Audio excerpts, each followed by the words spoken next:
Salut les amis, décidément ce 25 juillet 2025, il y a du job en lisant la presse, en écoutant la télé, etc. Alors vu le temps dehors, évidemment j'ai un peu plus de temps étant en vacances d'écouter, de lire.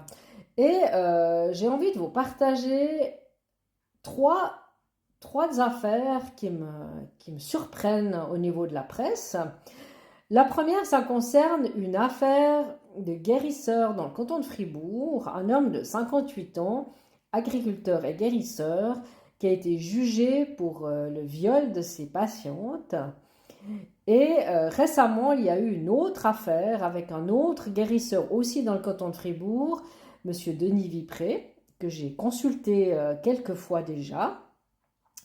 Et la presse ne précise pas que le premier cas, donc l'agriculteur de 58 ans qui a été jugé, il ne s'agit pas de M. Denis Vipré.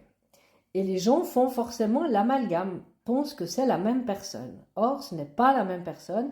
Et sauf erreur de ma part, M. Denis Vipré a déposé une plainte, je ne sais plus si c'est contre la RTS ou contre le journal, parce que justement, les gens font l'amalgame et c'est une grave erreur. L'affaire de M. Vipré n'est pas encore terminée.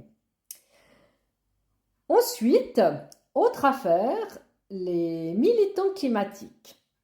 Alors, la presse avait parlé il y a quelque temps d'un militant climatique qui avait volé chez Ikea des tissus et pour les sans-abri, les démunis, je ne sais plus, qui est conseiller communal à Lausanne.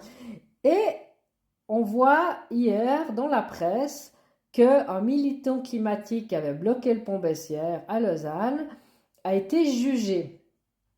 Encore une fois, la presse ne dit pas s'il s'agit du même ou pas. Alors, les gens peuvent faire l'amalgame. En tout cas, moi, je l'ai fait. Je me suis tout de suite dit, ah, mais c'est sûrement le même qui a été jugé et qui, voilà, c'est la même personne. Donc, on peut faire l'amalgame. Facile.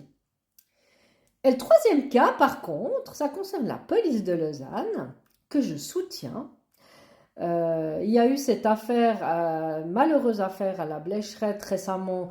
Vous avez certainement vu cette fille de 14 ans qui avait fait un rodéo à moto avec des amis sur les plaines du Loup et qui a échappé au contrôle de police. Il y a un policier motocycliste qui voulait l'intercepter. Elle n'avait pas de casque, pas de permis. Elle a fui ce motocycliste et malheureusement, elle a fait une lourde chute et elle est malheureusement décédée à l'hôpital suite à ses blessures.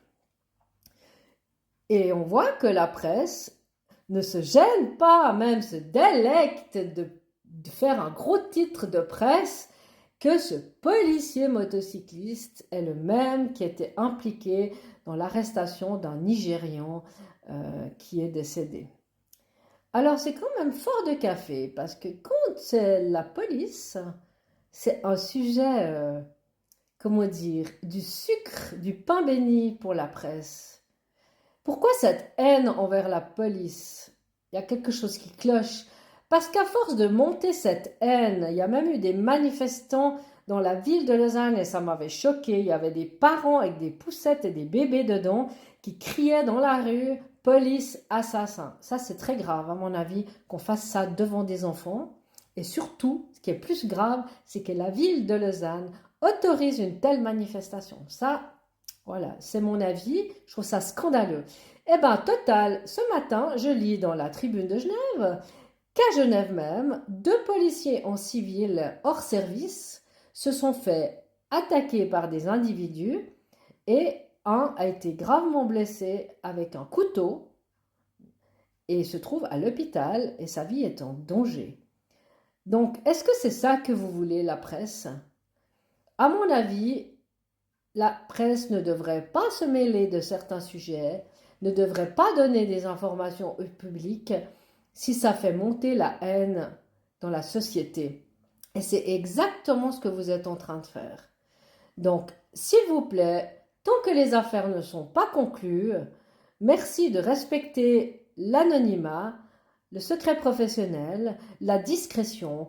Pensez que toutes ces personnes que j'ai énumérées, autant guérisseurs que militants, que policiers, n'importe quel domaine de profession, Ces gens ont une famille, ont une vie privée, ont un travail, ont des contacts, ont des enfants, un époux ou une épouse.